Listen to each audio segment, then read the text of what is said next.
베드로전서 1장 17절 할 차례입니다.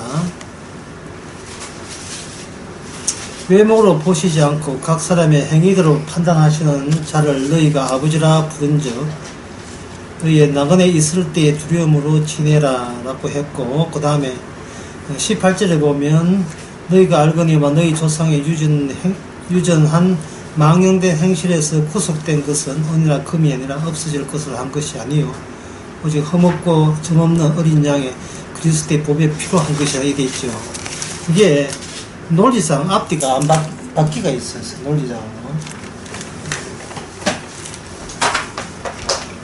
논리적으로 A가 다음에 B가 되거든. 보통 논리는 A 다음에 B예요. A에 해당되는 사람에게 추가적으로 B의 요소가 되게 되면 이게 P가 되는 겁니다. 원래 인간의 모든 논리는 내가 여기 있는데 여기서 하나님 쪽에서 뭔가 이야기가 뭐 복음이든 뭐 법이든 율법이든 뭔가 이렇게 믿음이든 어떤 정보가 흘러 들어오게 되면 여기에다가 이게 플러스 되는 거예요.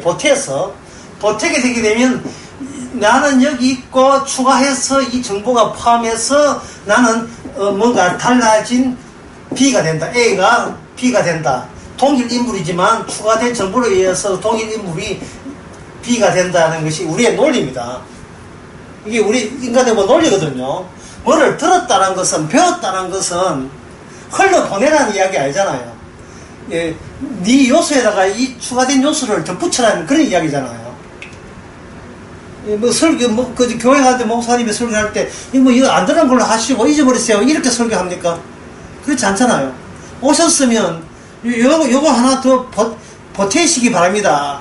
보태시면 여러분들은 아마 새로운 사람으로 또 괜찮은 사람으로 향상될 수 있습니다. 라는 그런 취지로 설교를 하죠. 그러니까 뭐 안 들은 척 하세요. 뭐 이상한 사람들 이렇게 버리세요. 그렇게 하지는 않는다 이 말이죠.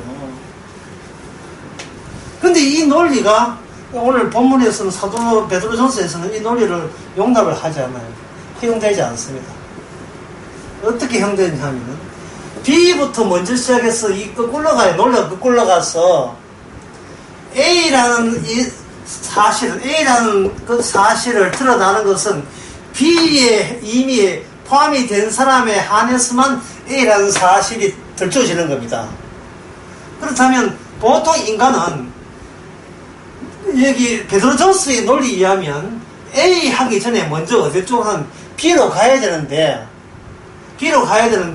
이 A에서 B로 갈 때 A 이야기가 B의 논리에서는 이게 없는 거예요.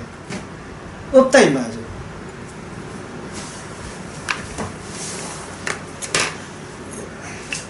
좀 더 좀 이게 터무니없는 예지만 이 말씀 자체도 터무니없으니까 같이 터무니없는 이야기를 해볼게요. 남편하고 아내하고 결혼했는데 결혼한 지 10년 돼서 아기가 없어요. 이 주위에서 뭐 입양해라, 뭐 시험관 하라, 뭐 그렇게 제안들 들을 거 알겠습니까? 근데 그 애가 없는 이유 중에 하나가 뭐 애 없이 우리끼리 재미나게 한번 살아보자는 식으로 했는데 슬슬 이제 나이가 들고 이제 부부 간에 뭐 봐도 뭐 정도 안 나고 이제는 애 키우는 재미 위에는 뭐 달리 다른 재미가 없을 때, 예, 부부가 이야기하죠. 여보, 우리도 애 놓자. 예, 애 놓자. 그럼 그러자. 이랬다, 이 말이죠. 그럼 애 놓자 하면 부부가 뭐 동침을 하는데 이래 해야 되는데, 애 놓자 하자마자 한 일주일 돼가지고, 여보, 내 애 가져왔다. 뭐 이렇게 남편 쪽에서 애 하나 들고 오게 되면, 이상하죠. 당신하고 내 사이에서 애가 나와야 되는데 내 없이 애가 나왔다는 것은 그 논리가 이상하네. 이래 되죠. 그럼 남편이 이제 되지도 않는 소리 하죠. 내가 원래 그런 인간이에요. 난 여자 없이 애 놓을 수 있어. 이래 나온다면 얼마나 황당하겠습니까? 너 빼고 애 낳았다는 거예요. 너 말고 구원하는 자를 예수님 쪽에서 만들어냈다는 겁니다. 우리는 뭘 생각하냐면, 나를 재료로 사용해서, 나를 집어넣어서, 구원받지 못한 나가 예수님을 경유해서 예수님의 새로운 정부가 들어오니까 내가 이제 몸받는 인간이 구원받았다. 이걸 기대했는데 주님께서 그렇게 하는 거 아니고, 네 제끼고, 너 빼놓고 구원하는 사람을 제시해버렸어요. 그럼 여기서 무엇이 탈락했냐 하면, 내가 내 구원받기 위해서 무슨 시도를 내 쪽에서 논리적으로 먼저 선행하면 됩니까? 라는 사실을 주님께서는 받지를 않아요. 받지를 않습니다. 이거는 인간이 구원받고자 하는 모든 시도가 소용없다는 것을 의미하는 거예요. 왜 인간의 구원 시도를 안 받아주냐 하면, 우리가 구원받을 대상이 아니기 때문에. 구원받을 대상은 이 세상에 없습니다. 그래서 하나님께서는 구원받을 자를 예수님에 의해서 새롭게 조성해내는 겁니다. 만들어내요. 아까 그 터무니없는 예가 적절하죠. 우리 애가 아니에요. 남편 애예요. 거기서 우리라고 집어넣어서 아내까지 포함해서 내 자식이랑 그런 기대는 남편이 의도적으로 그걸 회피해버립니다. 의도적으로 회피해버려요. 그렇게 해서 만약에 그런 이야기를 다시 더 발전시켜서 봅시다. 예수님이 의해서 새로운 성도가 등장했을 때 사람은 무엇과 뭘 비교하냐면 예수님이 제시한 성도된 조건을 제시했게 예수님께서 의해서 새롭게 성도가 됐기 때문에 그 조건이 있을 거잖아요. 조건이 이러한 자가 성도라는 조건이 있었잖아요. 조건이 있다면 주께서 조건을 미리 제시하게 되면 우리는 그 조건을 내 구원하기 필요한 아이디어로 우리가 끌어당겨 활용해버려요. 구원된 자는 이러한 자가 구원됐다 해버리면 그 구원된 조건을 내가 나에게 가져와서 내 행함으로 그걸 실시해버립니다. 그러면 논리가 어떠냐 하면 내가 먼저 있고 구원됐다는 자는 이러한 요건이라면 그 요건을 내가 된 나에다가 거기서 플러스를 시켜가지고 하나님이 원하는 합당한 구원된 자로 자기를 짜자잔하고 자기를 내세우려고 의도하겠지요. 그게 인간들이 하는 논리라 이 말이죠. 그래서 그 논리를 주님께서 여로 가져와 버린 거예요. 더 쉽게 말해서 구원받은 자는 예수님의 피를 믿는 자라고 한다면 사람들은 뭐로 생각하냐? 내가 여기 있는데 내가 구원받기 위해서는 예수님의 피를 믿어야 했으니까 예수의 피를 믿어버리면 내가 예수 피라는 요건 하나 더 추가되어서 나는 구원받은 자가 되어버려요. 그렇죠? 그래서 구원받았다고 우기는 겁니다. 이래서 천국에서는 아무도 없어요. 그건 지금 장난치고 있는 겁니다. 그건 농담하고 있는 거예요.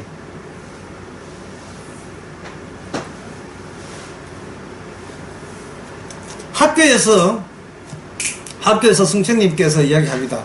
요번에 시험 친데 문제가 이 문제 이런데 요 문제 나온다. 거기 집중해서 공부해라. 라고 했을 때 학생이 그러면 그 문제 풀면 어떻게 됩니까? 합격이다.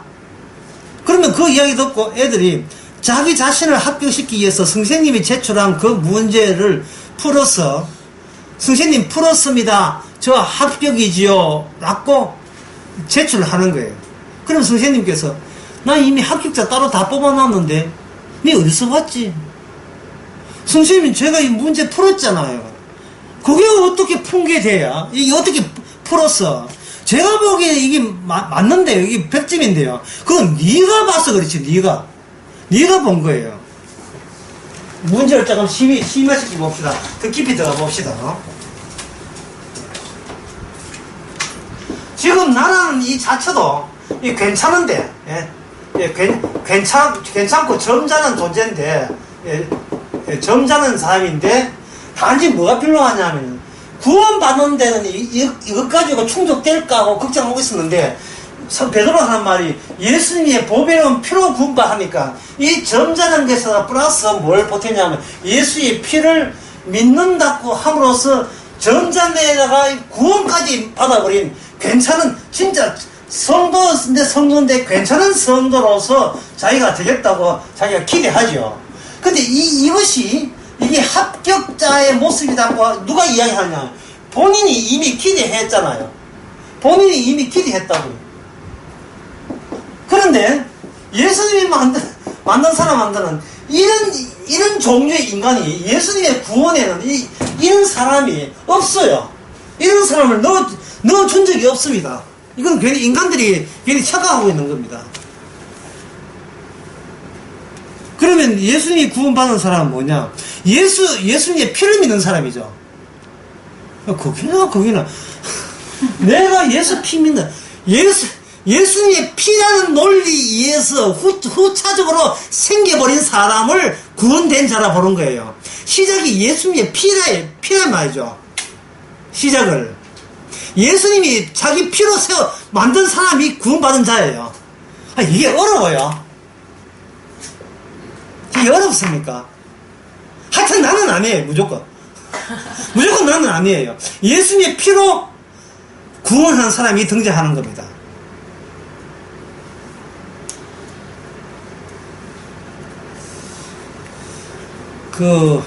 예수님의 피라는 것이 단순히 땅에 못 같은 게 있으면 못을 이렇게 건질 때는 자석 가지고 이러면 달라붙잖아요. 달라붙죠. 주님께서 흘리신 그 피라는 것이 이 자석 같은 게 아닙니다. 기존에 있는 것을 그냥 있는 그대로 잡아 당기는 게 아니에요. 피라는 것이 에너지가 아니에요. 피라는 게 구원의 힘, 구원의 에너지, 거기에 구원에 필요한 능력 같은 게 아니에요. 피라 하는 것은, 예수님 피를 흘리는 것은 힘을 발휘한 게 아닙니다. 오히려 반대로 있는 힘을 쭉 빼버렸죠. 그럼 힘이 없으면, 인간 세계에서 힘이 없다는 말은 아무런 결과가 나온다, 안 나온다? 안 나오지요. 어떤 일이 있으면 거기에다 어떤 결과가 나오려면 그 중간에 무엇이 새롭게 추가돼야 돼요? 힘이 추가해야 됩니다. 인간들은 있고 거기다가 뭔가 힘이 추가되게 되면 그게 원하는 바가 된다. 이게 인간들의 살아가는 모습이잖아요. 근데 예수님의 피는 인간들이 있다 한 이것 자체도 이게 없음으로 돌려놓는 것, 돌려놓는다는 말이죠. 치워버려라, 이 쓰레기 하고 없애버리는 거예요. 예수님이 죽으심으로 모든 사람이 다 죽은 것이다, 이말. 예수님이 그게 살아있는 채로 예수 믿어서 구원받겠다는 이 의도가 무엇을 오해하고 있느냐 하면은 예수님이 피 흘렸다는 그 취지를 전혀 모르고 있는 거예요. 예수님의 피는 모든 것을 없애버리는 겁니다. 있더라도 없는 존재예요. 있어도 소용없는 거예요. 그리고 그 피로서 모든 인간을 죽이시고 그 다음에 그 피 흘리시는 그 예수님을 아버지께서 사흘 만에 살려냈잖아요. 그 살려냈으면 거기에 뭐가 담겨있느냐 하면 죽은 자를 대신했다는 그 내용이 거기 담겨 있습니다. 죽은 자를 대신했다는 거. 그럼 죽은 자를 대신하려면 살아 있어야 되겠어요? 죽어 있어야 되겠어요? 죽은 자를 대신한 의미를 부각시키려면 이 사람이 살아 있어야 돼요? 죽어 있어야 되죠? 처음부터 죽어 있어야 되죠. 죽어 있다 이 말이죠. 죽어 있는 자를 대신해서 살려냈잖아요. 근데 사람은 어떤 꼼수를 쓰냐 하면 죽어 있는 척을 하는 거예요. 죽어 있으면서 눈 막 뜨는 거예요. 주께서 이렇게 피 묻은 걸 데려오는 거 싶어서 혹시 안 들키가 싶어서 한쪽은 이렇게 해가지고 혹시 주님이 하면 저요 손 들으려고 준비하고 있어요.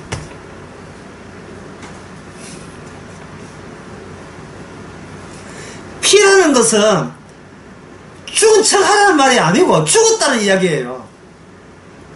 그러면 죽은 척하고 인간은 그냥 지나가겠죠.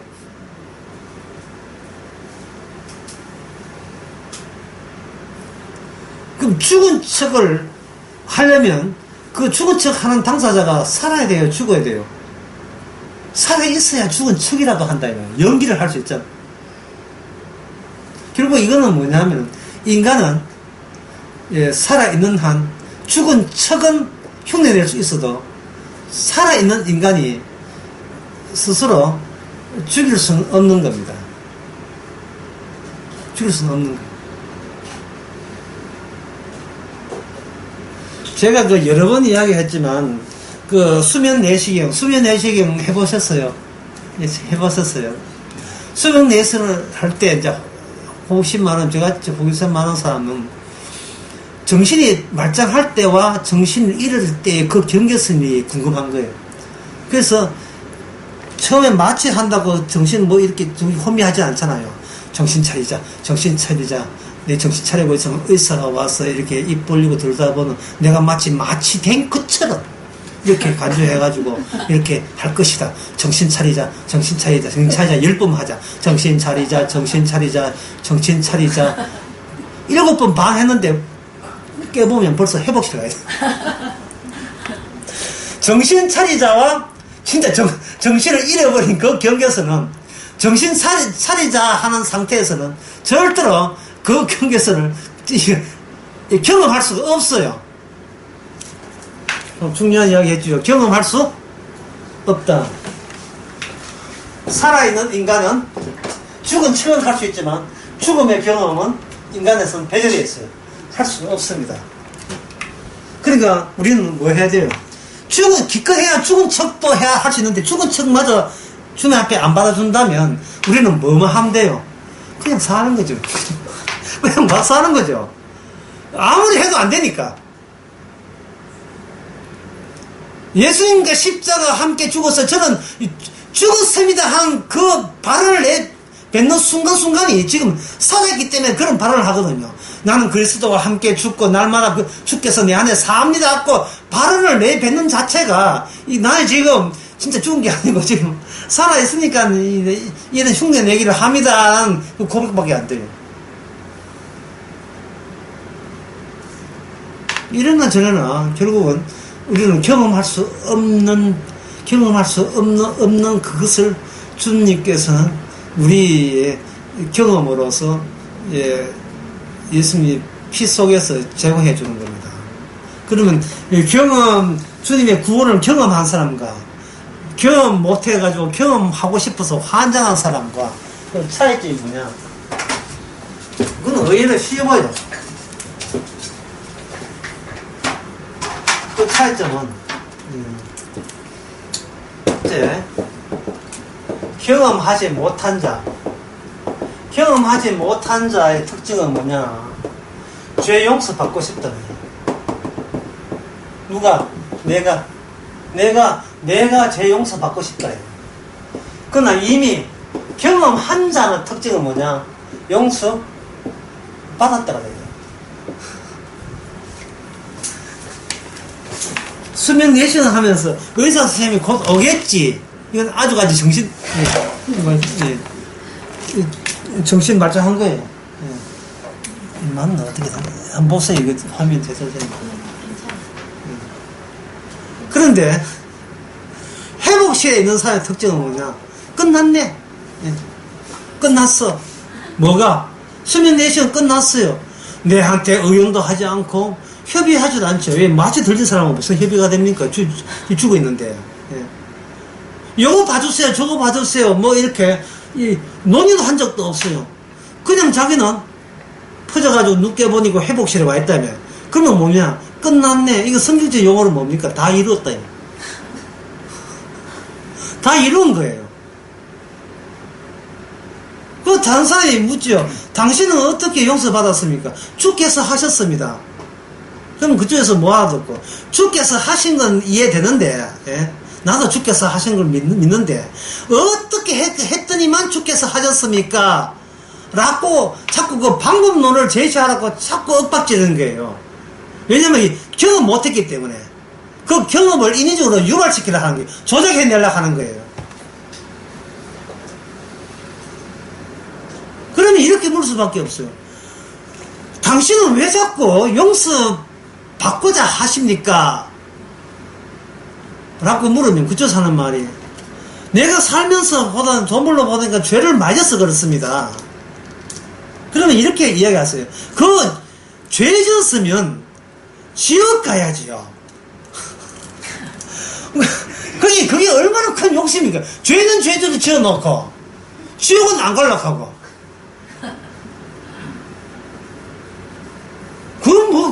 그렇게 터무니없는 인간이 어디 있어요? 그 터무니없는 인간이. 이런 가족이 밥은 먹으려고 하고 일은 안 하고, 그거 참 못됐죠. 어릴 때는 일 안 해도 밥 줘요.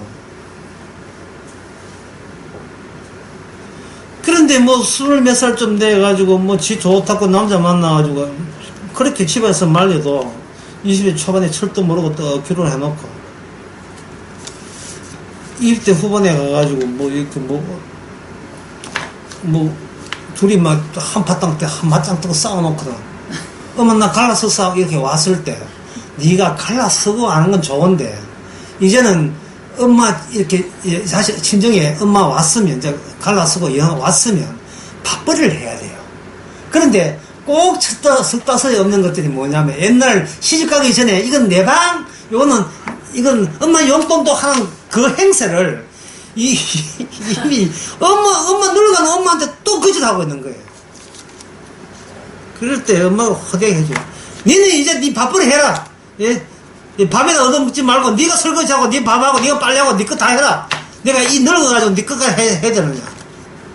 그러면 어릴 때는 엄마 그렇게 나를 이뻐하더니 왜 자꾸 차갑게 돌아섰느냐 이거 알아 했거든요.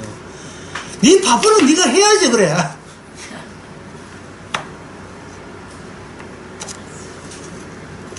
인간은 아무래도 변하지 않아요.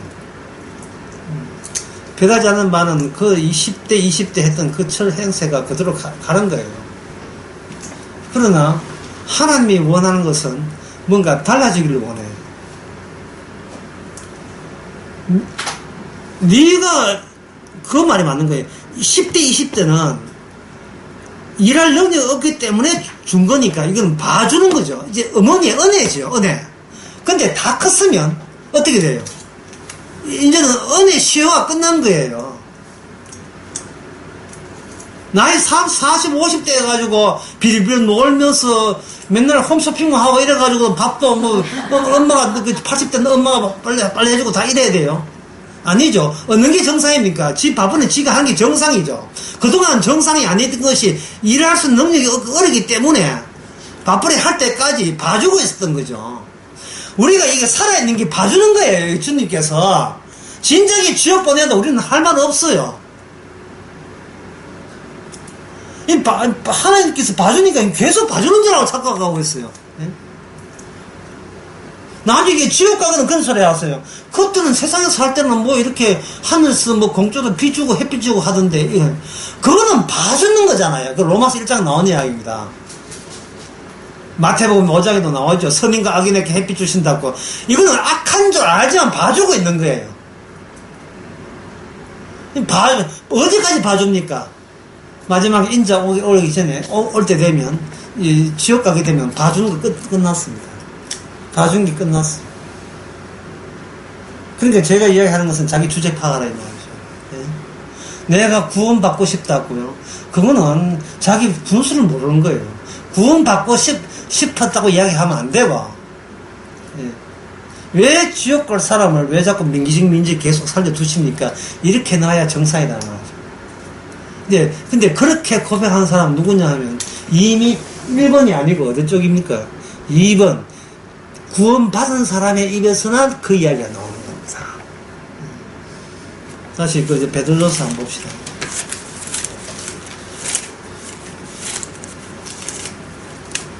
베드로서 1장에 17절에 보면 외모로 보시지 않고 각 사람의 행위대로 판단하시죠. 그러면 각 사람 행위대로 판단하신다면 그 판단하심이 누구냐? 아버지죠. 그러면 아버지한테는 우리가 어떤 대상이냐 하면 아버지로부터는 두려움의 대상일 수밖에 없어요. 행위대로 판단하시기 때문에. 네 바쁘는 네가 해.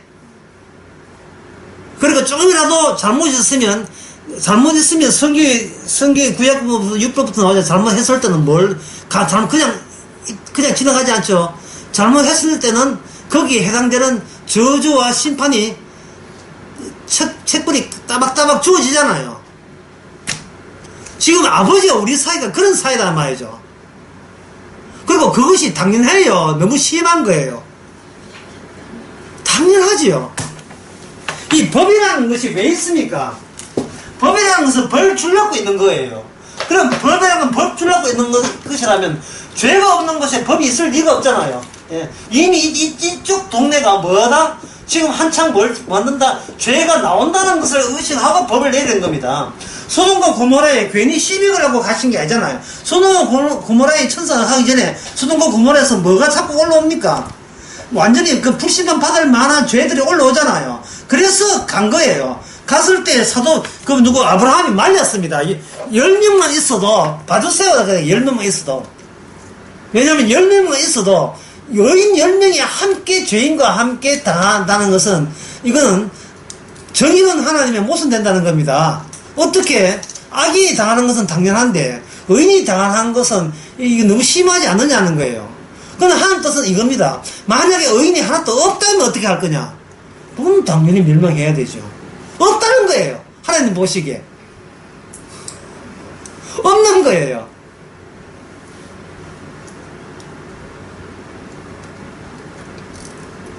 그러면 의인은 어디 있느냐? 의인은 이 세상에 없어요. 없는데 의인을 만들어주지요. 왜냐하면 하나님께서 아브라함에게 언약을 줄 때 그 언약 안에 있는 사람은 의인이 되는 겁니다.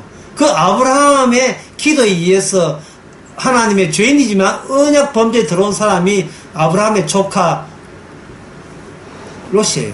그래서 롯을 빼돌리고 다 불신함 받을 때, 롯과 그 두 딸 빼놓고 다 멸망 받을 때, 자, 뭐 이러면 문제 없지, 그지? 이 되는 거예요. 그러면 이걸 다시 과거로 리마인드 해보게 되면, 아브라함에 관련된 사람이, 언약과 관련된 사람이 멸망당해야 마땅한 도시에, 소돔과 고모라 도시에 같이 섞여 사는 겁니다. 그러면 그 하나님의 언약이라는 것이 구체적으로 표가 나려면 필히 심판이라 하는 것은 당연한 일이에요. 심판을 통해서 언약의 위력, 언약의 효과를 드러내야 되거든요. 심판 없으면 언약 효과가 없어요. 심판에 주어져야 되면 언약에 속한 자와 언약에 속하지 않는 자와 구분되는 겁니다. 언약에 속하지 않은 자는 행함대로 조지기 때문에 그들이 벌받는다고 해서 그들이 궁지렁궁지렁 하면 안 돼요. 왜냐, 하나님은 행함대로 하기 때문에. 반면에 언약 안에는 뭐가 들어있냐 하면 대신 죄를 처리하는 장치가 그 안에 들어있어요. 따라서 언약 안에 있는 사람이 의인되고 용서받는 것도, 이것도 바깥에 멸망받는 사람이 궁지렁궁지렁하고 거기다가 불만 터뜨리면 안 되는 겁니다. 지옥 가는 사람이 구원받는 사람에게 궁지렁궁지렁하고 죄는 뭔데 봐주냐 소리 하면 안 돼요. 왜냐, 대가를 치러왔거든요. 그래서 주님은 하나님은 아버지는 그 대가를 이 땅에 보여주는 거예요. 대가가. 그 대가가 오늘 본문의 19절에 보면 뭐 되어 있습니까? 예수 그리스도의 보배로운 피지요. 그럼 돈이 대가가 아니에요. 돈이 대가가 아니라고. 지금 초점이 누가 구원받는가에 초점이 아니에요. 대가 자체를 주목하라니까, 대가 자체를. 예. 그건 아니죠. 그러면 복음과 이 돈이 있다면, 어느 게 더 크다, 어느 게 중요하다? 복음이 더 중요하죠. 그죠? 이런 인간은 이 세상에 없습니다. 복음과 가운데서 돈이 더 중요해요. 그걸 어떻게 하느냐? 어느 것이 희죽희죽 웃는가를 보면 돼요. 어느 것이 희죽희죽 웃는가.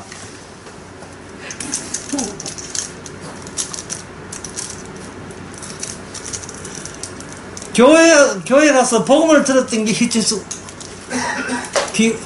웃는 게 오래 가는지, 예? 이게 아주 100만 한 번, 100만 두 번 해가 밧다리 오래 가는지, 아니면 로또를 샀는데 갑자기 40억이, 뭐, 한 20억이 들어왔을 때, 예. 20억이 들어왔을 때, 이런 건 뭐, 보험보다 가치도 없는 걸, 이건, 귀찮으니까 집 좁아가지고 돈 재놓을 것도 없는데, 이 돈, 물론 수표로 하겠지만, 그 40억 찾아가지고 또 그 설락하니까 집 한 두 채 사고, 차 벤츠로 바꾸고, 가게 하나 낼까? 궁중족발 해가 또 잘못해가 또 궁중족발 쫓겨날 거니까 미리 준비하고 귀찮아 죽겠네. 왜 갑자기 돈이 40억 생겨가지고 이렇게 나를 힘들게 하는지 모르겠다. 주여 이런 벌을 왜 저한테 주십니까? 어찌하여 이런 벌 주십니까? 그럽니까? 역시 기도했더니 받기는 살아계시니까 뭐 이래 나온다 이 말이죠. 기도하는 보람이 있구나 예상하는 이게 뭐 둘이 손잡고 울면서 여보 불행끝 행복 시작해서 뭐 둘이 손 붙들고 울고 예? 그 복음 가지고 돈 찾아갈 때는 보디가드 한 두세 명 가가지고 깡패 혹시 따는가 형발 도와주소 해서 이런 인간 전화 다 끊어버리고 예. 그 다음 사고 난 뒤 전화번호 다 바꿔가지고 예. 돈 빌려 하는 인간들 또 다 차단하고 이사가자 해가지고 또 후시된 동네에서 이 신호점에서 왜 사는데 40인데 이 동네 왜 삽니까? 딴 데 가고 지금 그 국내하기 바쁘죠. 예. 그동안 사람들은 이러상 알아요. 예수님의 복음이 돈보다 더 귀하고 그 찬송가도 있어요. 주 예수보다 더 귀한 거는 없다. 입에 칩도 안 말하고 막 1부터 4절까지 다 불러대잖아요. 근데 막상 돈이 더 벌었을 때는 물론 덜 좋을 뿐더러 돈이 덜 번다는 그 기회는 자주 안 오니까 평소에는 뭐를 알 수 있냐 하면 있는 돈 날라갔을 때 복음은 아는데 멀쩡한 돈 날라갔을 때 사기 당했거나 아니면 폐렴 걸렸다든지 갑자기 병원에 센돈 냈을 때 그냥 조용히 가는데 뭔가 잠시 딴 눈 봤는데 뭐 차를 박아가지고 한 20만원 또 나갔다든지 여러 번 잠도 보면 활동 더 들어갔지. 뭔가 나는 끌어서 예수 믿고 바르게 더 돈 벌려고 살려 했는데 남편이 차 몰아가지고 석장서 끊어오는 거예요. 예. 과속에다가 벌점에다가 나중에 보니까 7만짜리 2개에다가 4만짜리 3개 하였을 때 예. 그게 복음으로 보충됩니까? 안 되죠. 그러니까 제가 이야기했잖아요. 사람이 자기의 실패를 경험하지 않으면 자기가 누군지를 모른다고요. 스크래치가 나야 돼요. 상처가 나야 돼요. 상처가 나야 어느 대목에서 내가 아야라는 소리를 하는지를 본인이 몰라요. 본인이 그걸 해야 돼요. 결국 경험이라는 것은 구원받은 경험 이전에 내가 죄인인 경험 속에 우리는 둘러싸여 있습니다. 둘러싸여 있어요. 이게 지금 선 사람이 누구냐면 베드로죠. 베드로가 예수님 따라다니면서 그 사람이 베드로가 했던 그 모든 행적들이 마태복음 누가 요한복음 다 나와 있잖아요. 베드로가 하는 걸 쭉 보세요. 베드로가 구원받을 만한 일을 했던가요? 안 했죠. 오히려 베드로는 예수님한테 사탄아 물러가라. 너는 인간의 사람의 일을 생각한다고 오히려 책망받았잖아요. 근데 그게 베드로가 내가 이런 이야기 하면 책망될 거라고 미리 예상을 했던가요, 베드로가? 자, 예수님께서 내가 고난받는다는 이야기를 하기 전에 베드로는 나는 사탄이야 여러분 생각을 했었던가요? 아니죠. 자기가 알고 있는 경험은 나는 충실한 예수님의 수제자며 예수님께서 나를 칭찬했다. 네 반석에 교를 세우리라 하는 칭찬을 받다 해서 그게 자기가 지금까지 했던 경험의 총합이에요. 그런데 거기서 불쑥 예수님이 뭐냐, 내가 고난받고 죽는다는 이야기를 했습니다. 새로운 사태가 일어났어요. 사태가 일어났을 때 베드로가 본인이 생각하는 본인의 경험 체제에서 불쑥 뭐가 튀어나오냐 하면은 거기에 대한 반응을 불쑥 보였지요. 보이는데 그 반응에 대해서 예수님이 뭐라고 했습니까? 사탄아 네가 물러가라 했지요. 그러면 평소에 베드로는 자기 자신이 누군지를 예수님의 추가적인 발언이 오기 전까지는 본인이 알아요, 몰라요? 모르죠. 결국 이건 뭐냐? 베드로의 제한적인, 베드로의 어느 작은 철없는 경험과 주님의 경험과의 마주침입니다, 이게. 그러면 성도가 은혜 받는 것은 성도의 자기 경험입니까? 아니면 주님의 경험을 우리에게 제시했기 때문에 성도가 새로운 경험을 하는 거예요. 주님의 경험이 찾아온 거예요. 그 경험은 한번 주님한테 오게 되면 그것이 내 것으로 전환되는 게 아닙니다.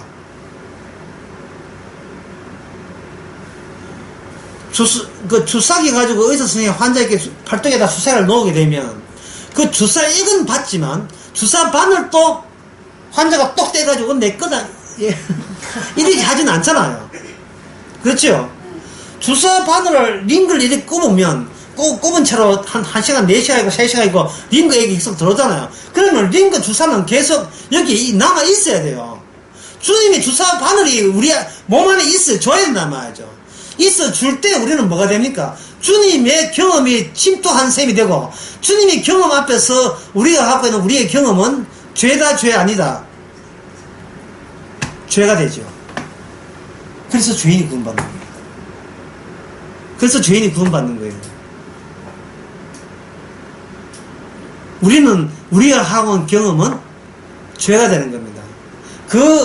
우리는 그걸 몰랐죠. 우리는 선도 있고 악도 있고 이렇게 생각했죠.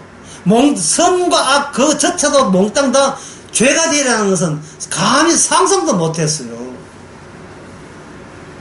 인간은 선악을 안다고 여기기 때문에 이거는 나름대로 이건 악이고 이건 선이고 분별력이 있다고 생각하는 겁니다. 예수 믿는 것은 선이고 예수 안 믿는 것은 악이다. 자기 딴 이게 정답이라고 여기는 거예요. 근데 예수 믿는 것도 악이라면 어떻게 할 거예요? 그게 죄라면 어떻게 하겠습니까? 우리 예수 믿어서 구원받는 게 아니라면 그것도 지옥 갈 만한 죄가 된다면 어떻게 하겠어요?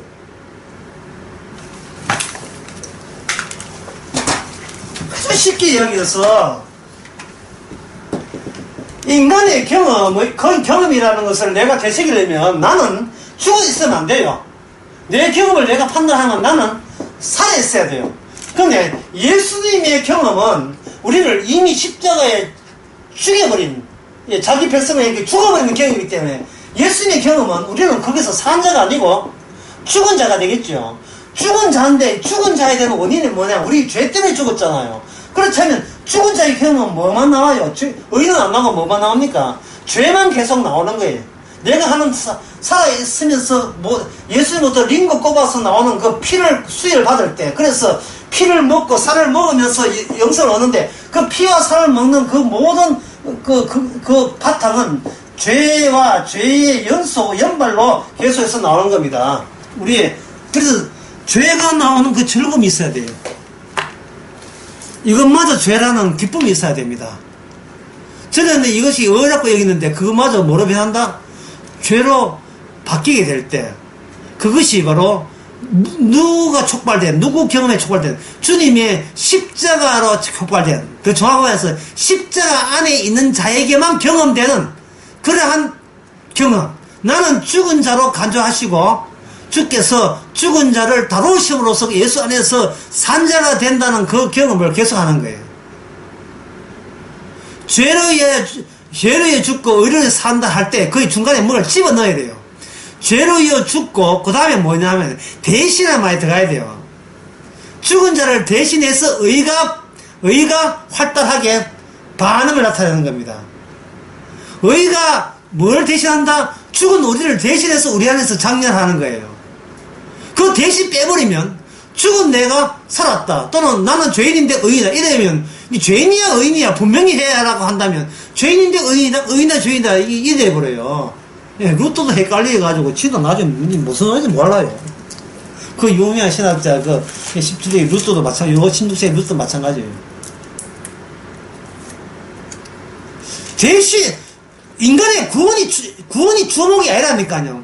대신 죽으심이 주목이 돼야 돼요. 예수 그리스도가 주목이 돼야 되지. 나는 구원받았다, 이것이 주인공으로 성장하면 안 돼요. 성도 치고 그런 사람 없습니다. 나 구원받고 도와다니면 안 돼요. 주께서 나를 그렇게 했다, 이래야죠. 항상 주님이 초점이 돼야 돼요. 그러면 다시 한번, 그럼 여러분 물겠습니다. 주님이 이미 주님의 경험이 우리 속에 들어가게 되면 우리가 뭐가 된다고요? 죄인이 되지요. 그 죄인된 즐거움을 가지라 했죠. 그러면 죄인된 입장에서 로또를 샀는데, 죄인이 살찌를 것 없겠지만 샀다고 칩시다. 아니에요. 사진 아닌 거 어디 바람에서 불려 날아와가지고 집에서 한 방에 잡았다 칩시다. 로또가 안 맞았어요. 떨어졌어요. 기분 좋아요, 나빠요?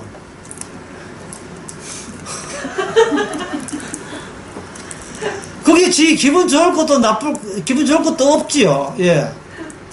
죄인이니까 마땅히 떨어져야 마땅하거든요. 그래서 왜 죄인들이라 하는 것은 다 넘겨줘야 돼요. 다. 왜 사람들이 구원받는데 기쁘지 않은 이유가 뭐냐면 다 넘겨주지 않았어. 그래. 다 넘겨주지 않았어. 일부 남겨둬서 문제예요. 은근히 노리는 거, 은근히 훔치는 거, 이것만큼 못 내놓겠다 있기 때문에 그런 거예요. 다 내어주는 거, 다 내어주는 거, 이걸 두 자로 뭐라고 하냐면 이걸 가지고 사랑이에요. 사랑. 다 주는 것. 그래서 다 주는 것. 사랑은 다 주는 거예요. 죽이 되든 밥이든 다 주는 거예요. 아끼지 않고 다 주는 거예요. 왜 다 줘도 괜찮았냐면 어차피 갖고 있어봐야 쓰레기니까. 어차피 쓰레기거든요. 내 쪽에서 쓰레기지만 주님께서는 쓰레기를 대신해서 활용해버리면 그 주님의 의가 되어버려요. 주님한테는 이게 쓸모 있는 거예요. 내 쪽에서는 죄밖에 없어요. 죄밖에 안 되는 거예요. 그러면 인간 자체가 쓰레기고 죄라면 뭐가 없어지냐 하면 실패라는 것이 성사가 안 되죠. 성립이 안 되죠. 실패라는 거. 실패라면 언제 실패란 말을 하냐면 어느 정도 얼추 기대했는데 그 기대한 거가 이루지 못할 때를 실패라고 하는 거예요. 벌써 마음은 붕 떠가 있는 거예요. 예? 나 같은 가치 있는 인간 같으면 이 정도는 내줘야 내 격에 맞다고 생각하는 게 따로 있는 거예요. 그걸 주님 앞에 넘겨줘야 되는데 넘겨주려고 하니까 어떤 생각이 드냐 하면 그럼 이것마저 넘겨주면 나는 살 보람이 없고 자꾸 그렇잖아. 나는 살 희망도 없는데 비전도 없고 드림도 없고 꿈도 없고 그럼 4대강 그것도 없고 뭘 실적도 업적도 기도 안 한다 하면 이건 내 죽은 것인데 은근히 욕심이 나는 거예요. 그것은 바로 사랑을 받지 못해서 그래요. 사랑이 없으니까 궁핍한 대로 자기 사랑을 계속해서 고생하는 겁니다.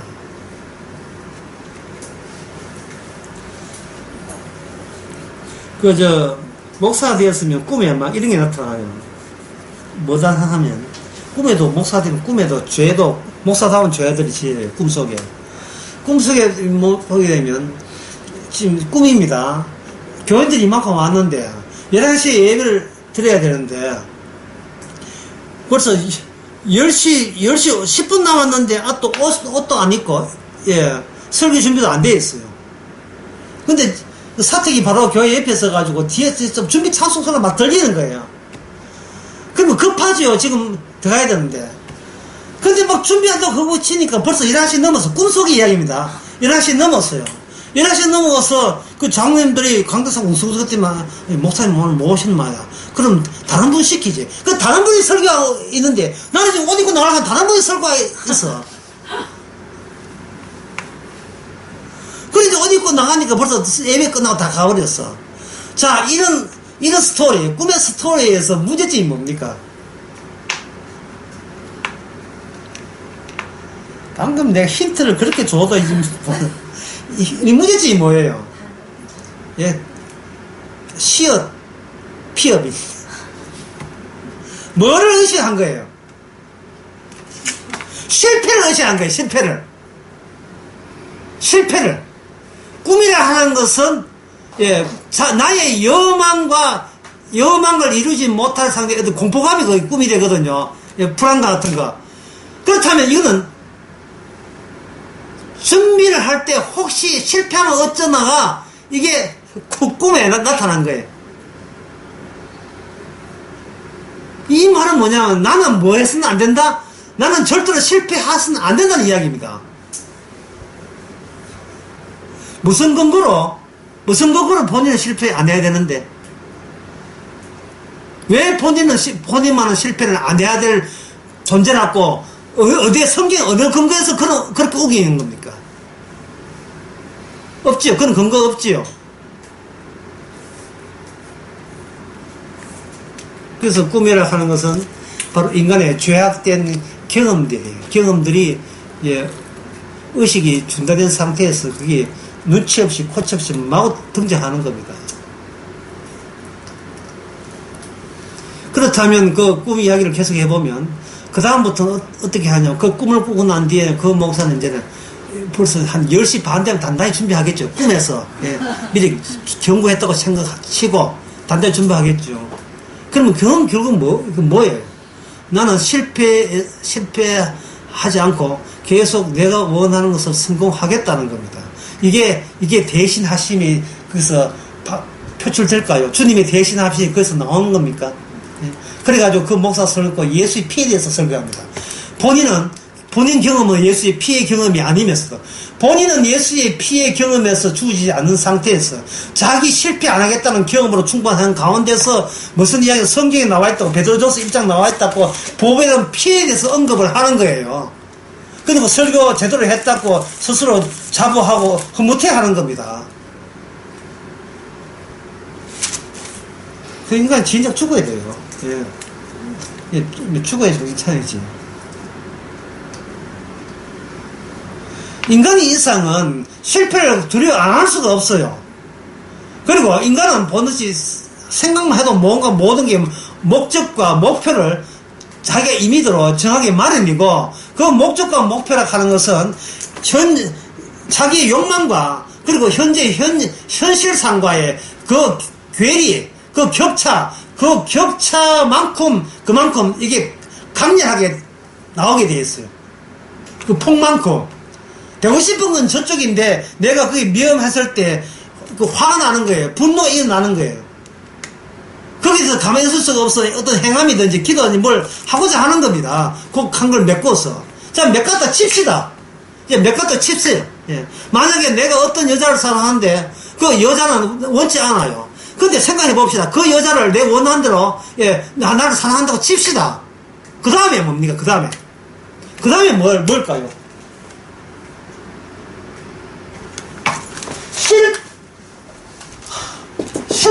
우리가 스스로 실패하는 순간 자기 자신을 알아요.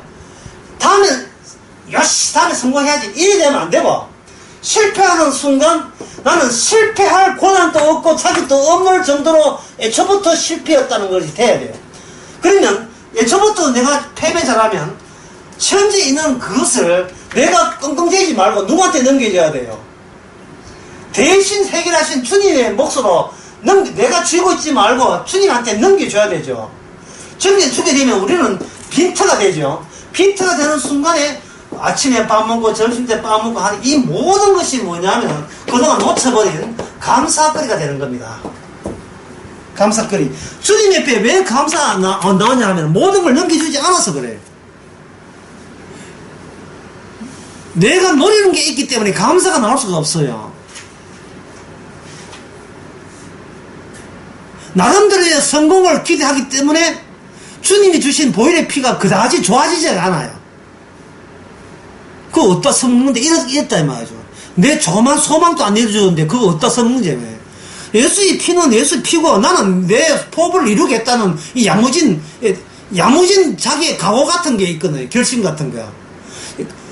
그래서 제가 묻는 거네. 그래서 얻고자 하는 게 뭐예요, 결국? 그래서 얻고자 하는 게 뭡니까?